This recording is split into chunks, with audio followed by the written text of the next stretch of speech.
যদি আপনার মনে হয় যে দেয়ালে পিঠ ঠেকে গেছে, কেউ কিছু করতে পারছে না আপনার জন্য, আপনি পরিপূর্ণ ইয়াকিনের সাথে, দৃঢ় বিশ্বাসের সাথে এই 4টা আমল নিয়মিত করবেন। এবং আমি বহু মানুষকে পার্সোনালি এটার পরামর্শ দিয়েছি, ওনারা আমল করেছেন, আমল করে উপকৃত হয়েছেন। এরকম বহু মানুষ আছেন, বৃদ্ধ মানুষ, বাবা ক্যান্সারে আক্রান্ত হয়েছেন অনেক দেরিতে, আল্লাহ তাআলা অলৌকিকভাবে সাহায্য করেছেন।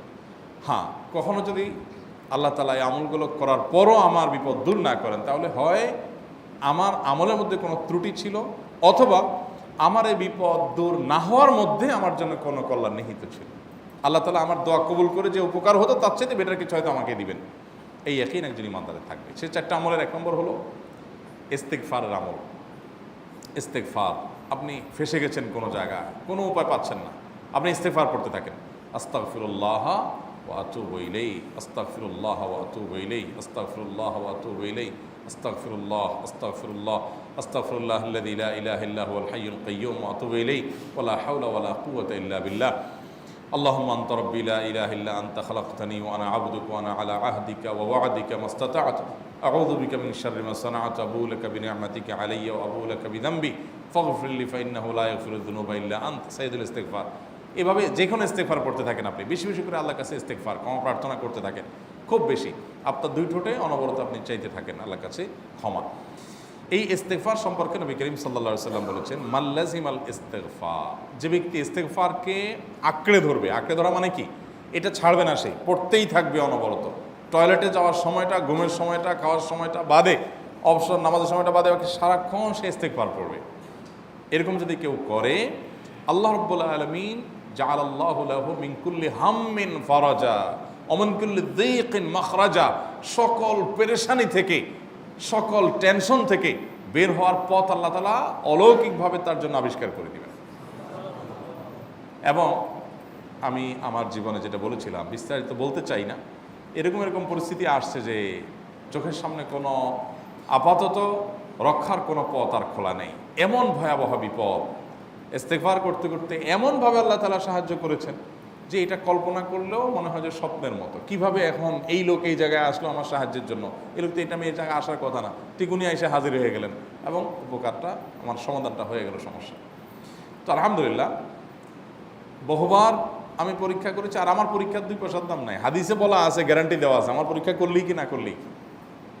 তাহলে একটা আমল হলো কি, ইস্তেগফার।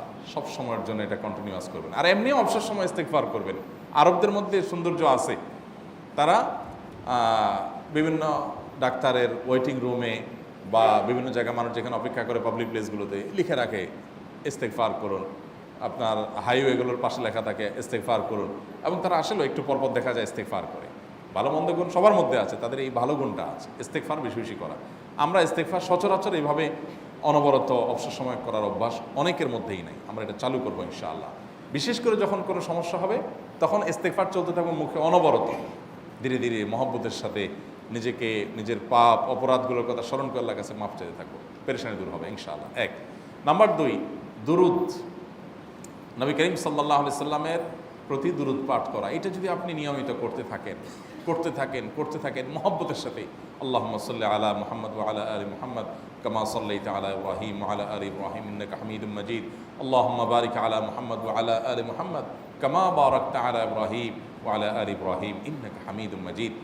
আপনি একবার ছোট দুরূদ যদি পড়েন, সাল্লাল্লাহু আলাইহি ওয়াসাল্লাম, সাল্লাল্লাহু আলাইহি ওয়াসাল্লাম, আল্লাহুম্মা সাল্লি আলা মুহাম্মদ ওয়া আলা আলি মুহাম্মদ, শুধু এইটুকু পড়েন। জাযাল্লাহু আন্না মুহাম্মাদাম মা হুয়া আহলু, শুধু এইটুকু পড়েন। আপনি এভাবে যেই কোনো দুরূদ নবী করিম সাল্লাল্লাহু আলাইহি ওয়াসাল্লামের প্রতি যদি পড়েন এবং পড়তে থাকেন অনবরত, ইস্তেগফারের পাশাপাশি দুরূদের ক্ষেত্রে নবী করিম সাল্লাল্লাহু আলাইহি ওয়াসাল্লাম বলেছেন যে এইটা তোমার জন্য যথেষ্ট হয়ে যাবে। তুমি যদি আল্লাহর কাছে আর কোনো দোয়া করতে না পারো, শুধু দুরূদটা পড়ো, তোমার সব পেয়ে যাবে, কিচ্ছু লাগবে না। এক সাহাবী বলছেন, রাসূলুল্লাহ, আমার দোয়ার মধ্যে দুরূদ কত পার্সেন্ট রাখবো? আমি তো আমার অনেক কিছু আল্লাহর কাছে চাইবো, দুরূদ মানে তো নবীজির জন্য দোয়া, মানে আমার জন্য তো আমি দোয়া করবো, আপনার জন্য দোয়া কত পার্সেন্ট করবো? 1/3, 1/4, তারপরে হাফ, এবার বিভিন্ন পার্সেন্টেজ বলছিলেন তিনি। নবী করিম সাল্লাল্লাহু আলাইহি ওয়াসাল্লাম বলেছেন যে হ্যাঁ, এর বেশি করতে পারলে আরও ভালো, আরও ভালো। তো ভদ্রলোক এর বেশি, ওই সাহাবী রাদিয়াল্লাহু তাআলা আনহু, তিনি এর বেশি বাড়াতে একটা পর্যায়ে বলছেন যে আমি সব দোয়া আপনার জন্য করি। নবী করিম সাল্লাল্লাহু আলাইহি ওয়াসাল্লাম বলেছেন, তাহলে তোমার আর কোনো দোয়াই করতে হবে না, এর মধ্যে সব দোয়া চলে আসবে। কারণ আপনি যদি বলেন আল্লাহ আপনার নবীর প্রতি আপনি রহমত নাজিল করেন, আপনার নবীর প্রতি আপনি শান্তি নাজিল করেন, আপনি যেটা দোয়া করেন, তো আল্লাহকে আল্লাহর নবীর প্রতি আপনি রহমত নাজিল করতে বললে আল্লাহ তাআলা আপনার প্রতি রহমত নাজিল করবেন কি করবেন না?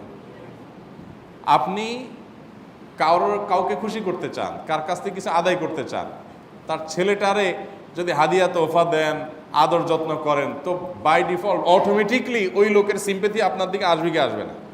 চোখ বন্ধ করে আসবে। তো আল্লাহর নবীর জন্য যখন আপনি দোয়া করবেন তখন আল্লাহ তাআলা আপনার মধ্যে রহমত নাজিল করবেনই, এটা নবী সাল্লাল্লাহু আলাইহি ওয়াসাল্লামের ওয়াদা।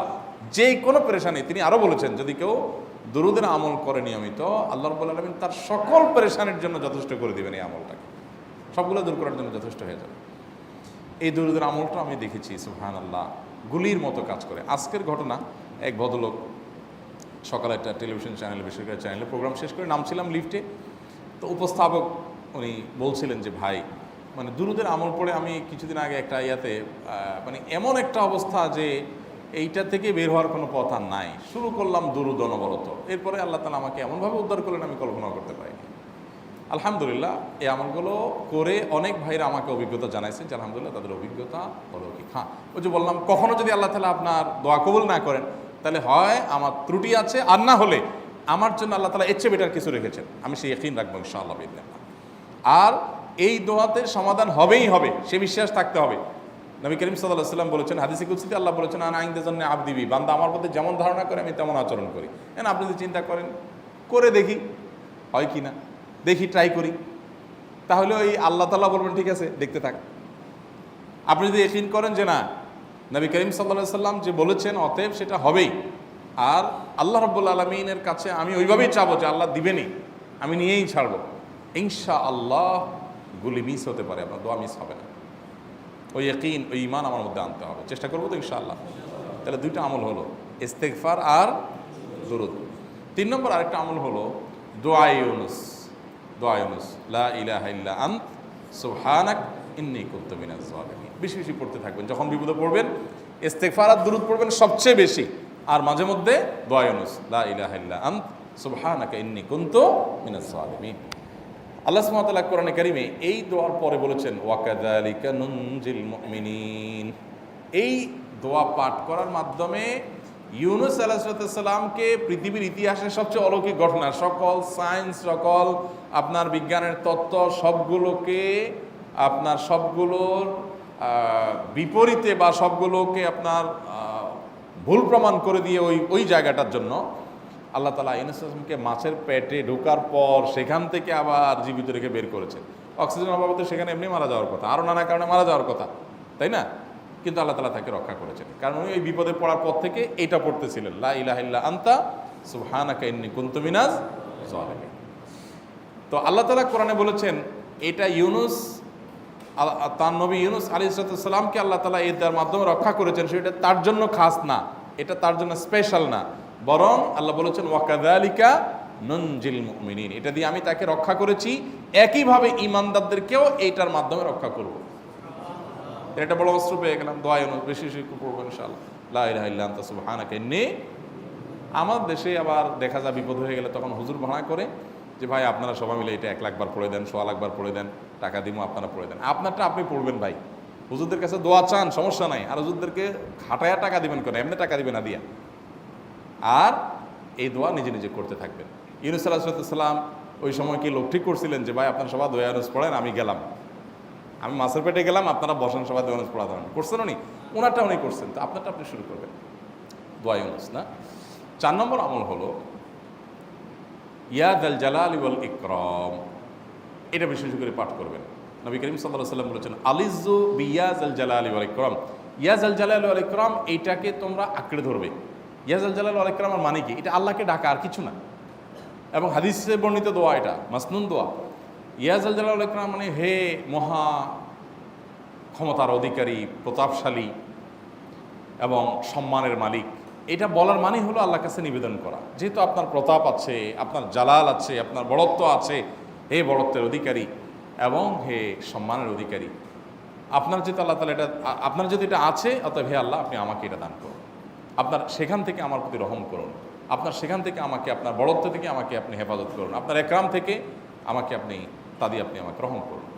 তো সেই দোয়া আল্লাহ তাআলার কাছে নিবেদন করতে পারি, ইয়া যাল জালালি ওয়াল ইকরাম। এর পাশাপাশি তাহাজ্জুদের নামাজ এবং যে কোনো নফল নামাজ। কারণ নবী সাল্লাল্লাহু আলাইহি সাল্লাম ইজা হাজাবাহু আমরুন সাল্লা, নবীজি সাল্লাল্লাহু আলাইহি সাল্লামের কোনো পেরেশানি শুরু হলে আগে ওযু করে 2 রাকাত নামাজ পড়তেন, ওযু করে 2 রাকাত নামাজ পড়তেন। আমাদের যখন পেটে ব্যথা শুরু হয় আগে কার কথা মনে পড়ে? ডাক্তারের কথা মনে পড়ে। যখন গায়ে জ্বর আসে সবার আগে মনে পড়ে কিসের কথা? নাপা, নাপা, ঠিক না? জ্বর আসছে গায়ে, সবার আগে আমরা কি চিন্তা করি? নাপা। নাপা আপনি চিন্তা করেন, খান, নিষেধ না তো, ওষুধ গ্রহণ করা সুন্নত। নবী সাল্লাল্লাহু আলাইহি সাল্লাম নির্দেশ করেছেন ওষুধ সেবন করতে, আপনি করেন, ভালো কথা। কিন্তু ইমানদার সব কিছুর আগে ব্যথা আসছে, তাহলে ব্যথার জন্য একটা ওষুধ দোয়া শিখেছেন, দোয়াটা আগে করবে, পাশাপাশি ওইটা করবে। এলো ইমানদারের কাজ। আমরা আজকাল ইমান থেকে অনেক দূরে সরে গেছি। আল্লাহ আমাদের সেই ইয়াকিন দান করুন। তাহাজ্জুদের সময় দোয়া, অনেক বেশি দোয়া কবুল হয়। তাহলে 4টা আমল ইনশাআল্লাহ আপনাকে এই ভয়াবহ বিপদ থেকে উদ্ধার করার জন্য সাহায্য করবে ইনশাআল্লাহ। সে ইয়াকিন নিয়ে করবেন। সেই সাথে as-সাদকাত তারদুল বালা, দান সাদকা করা, অন্যান্য যে আমলগুলো আছে টুকটাক সেগুলোর সাথে সাথে চালানো। বাকি এই 4টাকে বেসিক্যালি একটু জোরভাবে